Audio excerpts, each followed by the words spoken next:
The sun clawed at the earth, relentless, turning the ground to a cracked mosaic of thirst. Dust hung in the air like a shroud, stinging her eyes as she stumbled forward, one bare foot after another. Her dress, once blue as a summer sky, was now a tattered ghost, frayed at the hem and stained with sweat and blood. The canteen slung across her shoulder slapped against her hip, empty as her hope. Clara hadn't seen a soul in 3 days, not since the men had ridden off, their laughter, sharp as a blade, leaving her to the mercy of the desert. The horizon shimmered, a cruel tease of water that wasn't there. Her lips were split, her throat a furnace, but she kept walking. Stopping meant surrender, and she'd already given too much. The wind carried a faint hum like the drone of a distant hymn. She thought it was her mind playing tricks, the way hunger and heat twisted sound into salvation. But the hum grew into a rhythm, hooves, steady and real. She turned, squinting against the glare. A lone rider emerged from the haze, a shadow, astride a horse that moved with the slow grace of a mourner.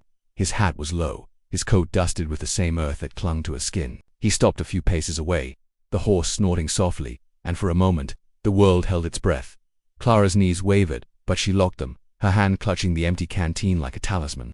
The rider dismounted, boots crunching against the parched ground. He was older than she'd expected, his face carved with lines that spoke of years under this same unforgiving sun. His eyes, though, were soft gray as a storm cloud, searching her like she was a map he'd lost long ago. "You ain't meant for this place," he said, voice low, rough as gravel. He didn't move closer, just stood there, one hand on the reins, the other resting near the pistol at his hip. She wanted to spit at him, to scream that no one was meant for this hell, but her throat was too dry for words. Instead, she stared, defiance burning in her chest. He pulled a waterskin from his saddlebag and tossed it to her. It landed at her feet, kicking up a puff of dust. She hesitated, pride warring with need, then dropped to her knees and fumbled for it. The water was warm, tasting of leather and earth, but it was life.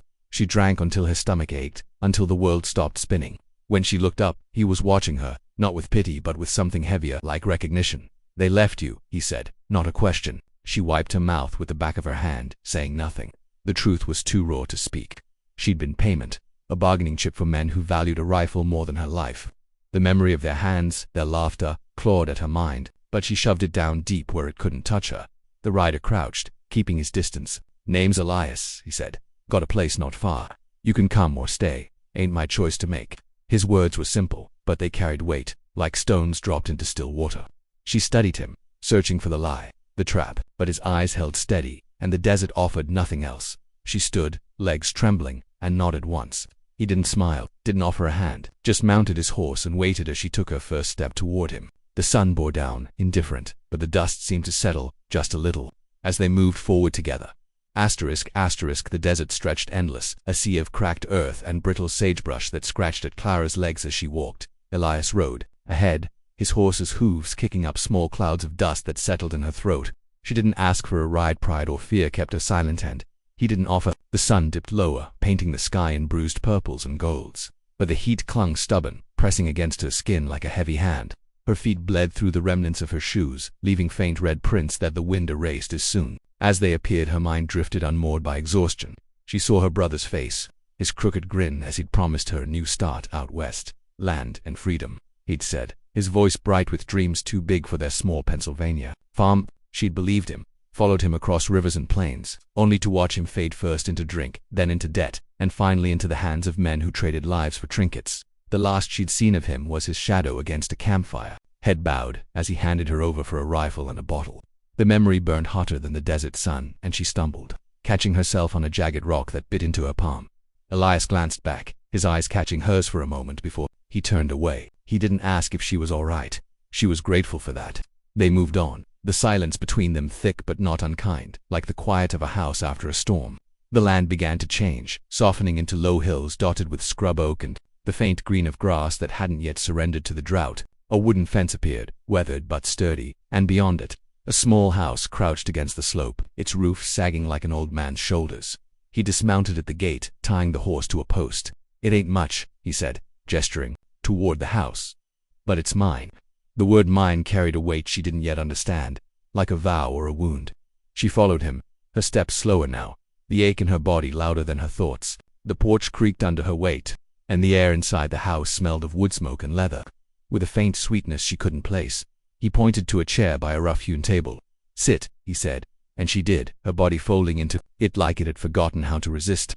He set a tin plate before her, bread, hard cheese, a strip of dried meat, and poured water from a clay jug. She ate slowly, the food heavy in her stomach, her eyes darting to the corners of the room. A rifle hung above the fireplace, its barrel gleaming faintly in the lamplight. A single bed stood against the far wall, its blanket neatly tucked. No sign of another soul, no trace of a woman's touch. Just him, this man who'd plucked her from the desert like a stone from a riverbed. "Why?" she asked, her voice a rasp, the first word she'd spoken since the canteen.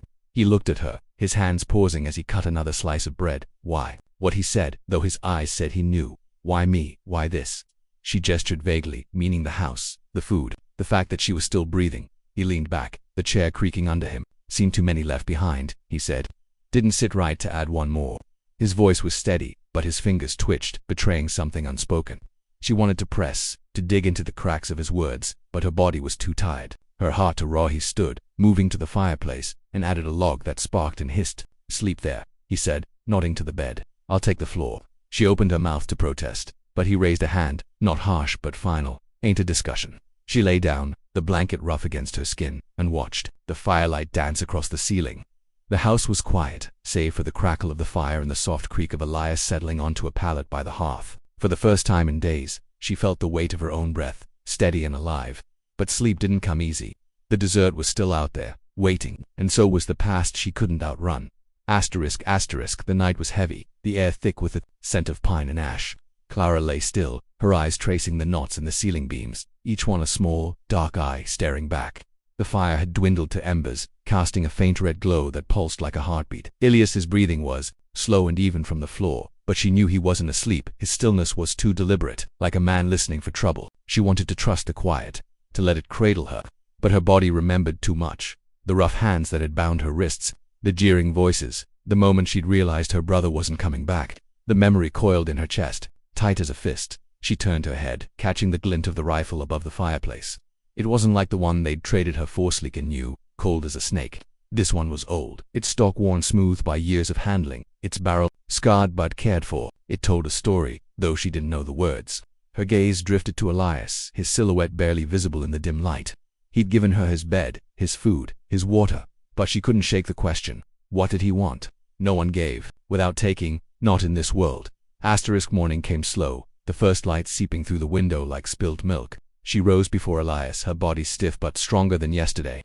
The house felt smaller in the daylight, its walls patched with mud and hope. She stepped outside, the air sharp with dawn's chill. The land around the house was sparse but stubborn, rows of beans and corn fighting to grow in the rocky soil. A lean-to sheltering a single milk cow, its ribs sharp under its hide.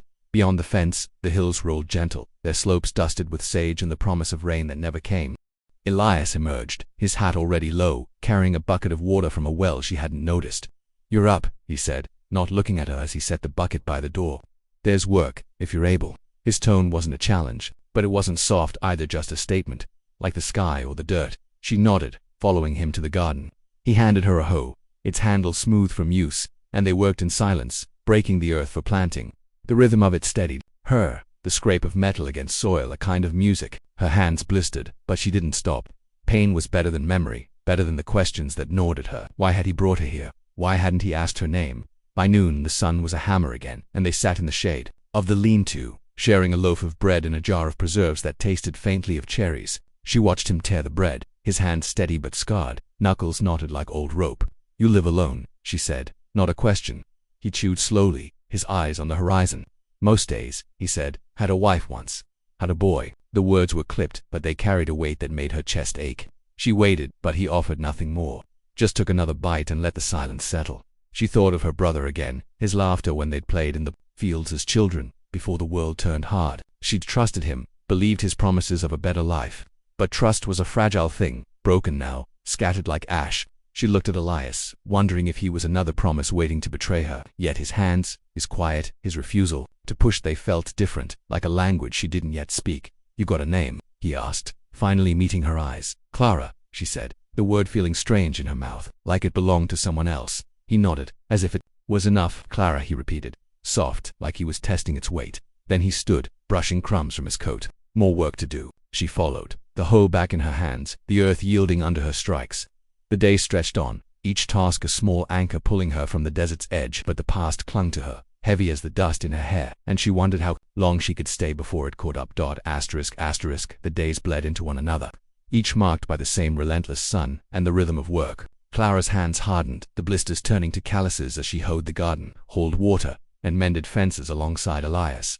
The house, once foreign, began to feel like a body she was learning to inhabit, its creaks and shadows familiar, its small comforts like the warmth of the fire or the creak of the porch step a quiet reassurance. But familiarity wasn't trust, and she kept her heart guarded, watching Elias for the moment he'd reveal his price. He spoke little, his words sparse as the rain that never came, yet she caught glimpses of him in the way he moved deliberately, like a man who'd learned to measure every step. At night, he'd sit by the fire, carving small figures from scraps of wood, a horse, a bird, a child's face with eyes too sad for a toy. He never offered them to her, just set them on the mantel where they gathered dust like silent witnesses. She wondered who they were for, but the question stuck in her throat, heavy as the rifle above the hearth. One evening, as the sky burned red and the air cooled, she found herself staring at the horizon, her hands idle for the first time in days. The memory came unbidden, her brother's voice slurred with whiskey, promising her to those men. "It's just business, Clara," he'd said, not meeting her eyes. She'd fought, screamed, clawed at their hands, but the desert had swallowed her cries. Now, standing on Ilias's land, she felt the weight of that betrayal settle deeper. A stone in her chest she couldn't shift. "You're thinking hard," Ilias said, breaking her reverie. He was leaning against the fence, sharpening a knife, with slow, steady strokes.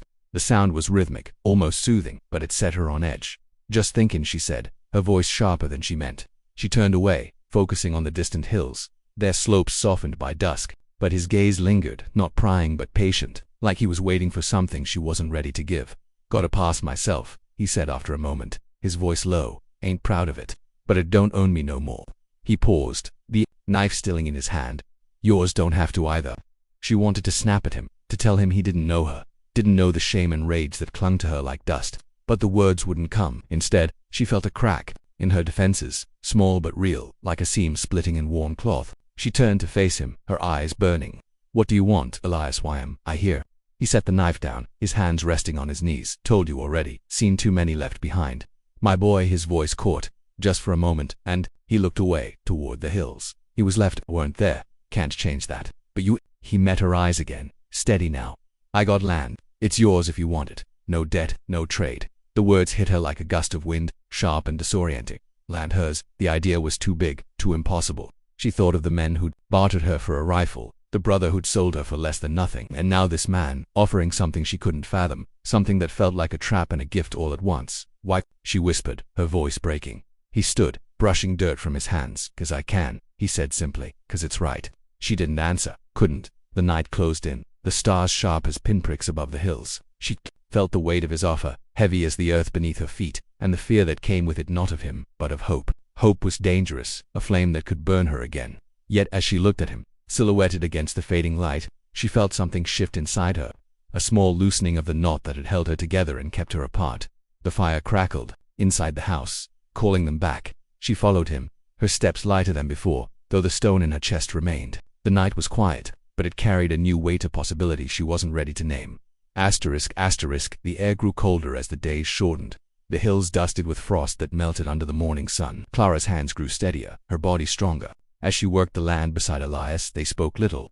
Their rhythm built on shared tasks, mending the barn, harvesting the last of the beans, stacking firewood against the coming winter.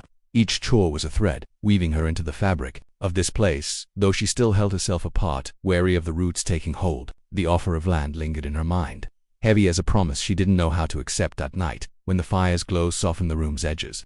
She'd catch Elias watching her not with hunger or judgment, but with a quiet curiosity, like she was a puzzle he didn't need to solve.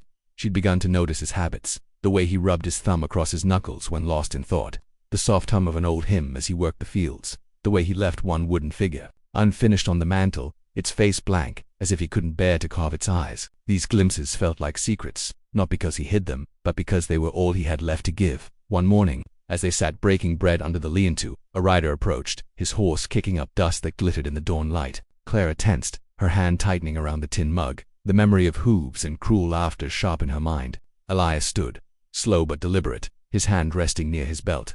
The rider was young, his face smooth but hard, eyes darting between them like a hawk sizing up prey. He carried a rifle slung across his back, its barrel catching the sun. "Elias Kane," the rider said, not dismounting. Heard you got land for trade. His voice was clipped, eager, like he'd rehearsed the words. Clara's stomach twisted. She knew that tone, the greed that coated it like grease. Elias didn't flinch. Ain't trading, he said, his voice flat as the horizon. You heard wrong. The rider's eyes flicked to Clara, lingering too long. That's so. Word is you're giving it away. His smile was thin, sharp, the kind that cut before you felt the blade. She stood, her mug clattering to the ground, and stepped closer to Elias, her pulse loud in her ears. Ride on, Elias said, his hand now on the pistol at his hip. The rider hesitated, his horse shifting beneath him, then spat into the dirt and turned away, the dust swallowing him as he rode off. Clara's breath came shallow, her hands trembling not from fear but from the memory of being bartered, of being less than a rifle in someone's eyes. Elias turned to her, his gray eyes steady. He won't be back, he said, but she heard the weight in his voice, the knowledge that men like that always returned, one way or another. She wanted to ask why he'd refused, why he'd risked trouble for her, but the words felt too big, too raw. Instead, she picked up the mug, brushing the dirt from its rim, and followed him back to the house that night. She couldn't sleep. The fire had died, leaving the room cold and dark, the silence heavy with the rider's words. She rose, wrapping the blanket around her shoulders, and stepped outside. The stars were fierce, 1,000 eyes watching the earth. She thought of the land Elias had offered, its stubborn rose and rocky heart. It wasn't just dirt, it was a choice, a chance to claim something she'd never had. But to take it meant trusting him, trusting this place, and trust was a wound that hadn't healed. She heard the porch creak behind her. Elias stood there, his coat unbuttoned, his face softened by the starlight. Can't sleep, he asked, his voice low, like he was speaking to the night itself. She shook her head, her throat tight. What if I stay, she said, the words spilling out before she could stop them. What if I take it? He looked at her, his eyes searching but not demanding. Then it's yours, he said. No strings, no trade. He paused, glancing at the stars, but you gotta choose it. Clara ain't mine to give if you don't. The words settled over her, heavy and light all at once. She felt the desert's echo, the past's pull, but also something new, a faint pulse of possibility. Fragile as the frost on the hills. The frost thickened as winter crept closer, silvering the grass and turning Clara's breath to clouds. In the morning air, she worked harder now, not just to survive but to prove something to herself, to Elias, to the land itself. Each swing of the axe, each bucket hauled from the well, felt like a claim, though she hadn't spoken the words, to accept his offer. The land was a question she carried, heavy as the rifle above the hearth. Its weight both burden and anchor. Elias watched her change, though he never said so. His gray eyes caught the way her shoulders squared, the way her hands no longer shook. When she held a tool, he taught her small things, how to read the sky for rain, how to mend a fence so it held against the wind. But he never pushed, never asked what she carried in the quiet moments when her gaze drifted to the horizon. She was grateful for that, though the silence sometimes felt like a wall she didn't know how to climb. One evening, as they sat by the fire, a wind howled outside, rattling the shutters like a warning. Clara's hand stilled on the shirt she was mending, the needle glinting in the firelight. She thought of the rider, his sharp smile, and the men who'd left her in the desert. Her brother's face flickered in her mind, his crooked grin now, twisted with betrayal. She'd trusted him once, believed in his dreams of a new life. That trust had cost her everything, her freedom, her faith, her name reduced to a bargaining chip. Now, Elias offered her something else, and the weight of that choice pressed against her chest, sharp as a blade. You're quiet tonight, Elias said, his voice soft but piercing the room's stillness. He was carving again, the knife shaping. A small wooden horse, its legs delicate as if ready to run. She set the needle down, her fingers tracing the rough fabric. What happens if I take it? She asked, her voice barely above a whisper. The land. What happens then? He paused, the knife hovering over the wood. You live, he said simply. You build, you make it yours. His eyes met hers, steady but not demanding. Or you don't, ain't my choice. She wanted to believe him, wanted to trust the simplicity of his words, but trust was a cracked thing, and she wasn't sure she could mend it. And you, she said, her voice sharper now. What do you get? He leaned back, the firelight carving shadows across his face. I get to know I did right by someone, he said. That's enough. He hesitated, then added, my boy, he didn't get a chance to choose. I weren't there. This, he gestured to the room, the land beyond. This is me trying to balance the scales. The words landed soft but heavy, like snow on a branch. She saw the pain in his eyes, the same kind she carried, though shaped by different hands. For the first time, she felt the weight of his past, not just her own. She thought of the wooden figures on the mantel, the unfinished one with no face. Maybe it wasn't for anyone, just a way to hold what he'd lost. She stood, the blanket slipping from her shoulders, and walked to the window. The night was clear, the stars sharp against the black. The land stretched out, silent and waiting, its hills softened by frost. She saw herself in it, not the girl left in the desert, not the sister betrayed, but someone new, someone who could choose. The thought scared her, not because it was impossible, but because it was real. "I'll take it," she said, her voice steady, though her heart raced. She turned to face him, expecting a nod, a smile, something to mark the moment, but he just looked at her, his eyes soft with something like relief. "Then it's yours," he said, and returned to his carving, the knife moving slow and sure. She stepped outside, the cold biting her skin, and looked at the land, her land now. The frost gleamed under the starlight, fragile but unbroken. The desert was still out there, vast and cruel, but it no longer held her. She took a breath, deep and sharp, and felt the stone in her chest loosen just a little, as the night stretched on, quiet and full of promise. Winter settled over the land like a held breath, the hills cloaked in frost that lingered past dawn. Clara worked the small plot Elias had marked for her, a patch of earth just beyond the fence, stubborn with rocks but hers. Each morning she broke the frozen ground, her hands steady now, the hoe an extension of her will. The act was blunt, but it felt like a vow, each seed a promise she wasn't sure she could keep. Elias watched from a distance, his presence quiet but constant, like the shadow of a hawk circling above. The house was warmer now, not just from the fire, but from the rhythm they'd built. Clara cooked sometimes, her hands learning the weight of flour in the heat of the skillet. Elias carved less, his knife idle more nights than not, as if the wooden figures on the mantel had said all they needed to. They spoke more, though never much, small things, like the way the cow's milk had thickened or the tracks of a coyote near the well. But the silences between them had softened, no longer heavy with questions but filled with a kind of understanding, fragile as the ice on the water bucket. One evening, as snow dusted the hills and the fire snapped in the hearth, Clara found a folded paper tucked beneath her plate. It was yellowed, the ink faded but clear, a deed, her name written in Ilias's careful hand, the land's boundaries marked in lines that felt like a map to something new. She looked at him, her throat tight, but he just nodded, his eyes on the fire, as if the act was no more than passing her the salt. She didn't thank him. Words felt too small for what he'd given, not just the land, but the choice to claim it. Instead, she folded the deed and tucked it into her pocket, its weight a quiet anchor. That night, she dreamed of her brother, his face blurred by time, his voice no longer sharp with betrayal but soft, like an echo fading. She woke to the sound of wind, the house creaking like it was breathing with her. Days later, as they sat under the lean-to sharing coffee that burned her tongue, a distant rumble broke the silence. Hooves, too many for one rider. Clara's hand froze on the mug, her pulse quickening. Elias stood, his face unreadable, and reached for the rifle above the hearth. She followed him to the porch, her breath clouding in the cold air. 3 riders. I approached, their coats dark against the snow-dusted hills. The young man from before led them, his rifle slung low, his smile sharper than ever. "Elias Kane," he called, reining his horse. "Heard you're giving land to strays." His eyes flicked to Clara, and she felt the old fear rise. But it was different now, mixed with something harder, something hers. Elias stepped forward, the rifle loose in his hands. "Told you before," he said, voice steady as stone. "Ain't trading." "Ride on." The rider laughed, but it was thin, nervous. His companions shifted, their hands near their guns. Clara's fingers tightened on the porch rail, her heart loud but her feet rooted. She thought of the deed in her pocket, the land beneath her, the life she was building. She wouldn't let them take it. "I ain't leaving," she said, her voice cutting through the cold. The riders turned, startled, and she stepped beside Elias, her chin high. "This is mine." The leader's smile faltered, and for a moment the world held still. Then Elias raised the rifle, not aiming but ready, and the riders backed off, their horses snorting as they turned. The dust settled, the hills silent again, and Clara felt the air shift, like a storm passing. They returned to the fire, neither speaking of what had happened. The night deepened, the stars hidden by clouds heavy with snow. Clara stood at the window, watching the first flakes fall, soft and relentless, covering the earth in a quiet promise. The desert was out there, vast and unforgiving, but it no longer called her name. She touched the deed in her pocket, its edges worn but real, and felt the cracked places in her heart begin to mend. Not whole, but enough. The snow fell on, and the land held her, steady as her own breath.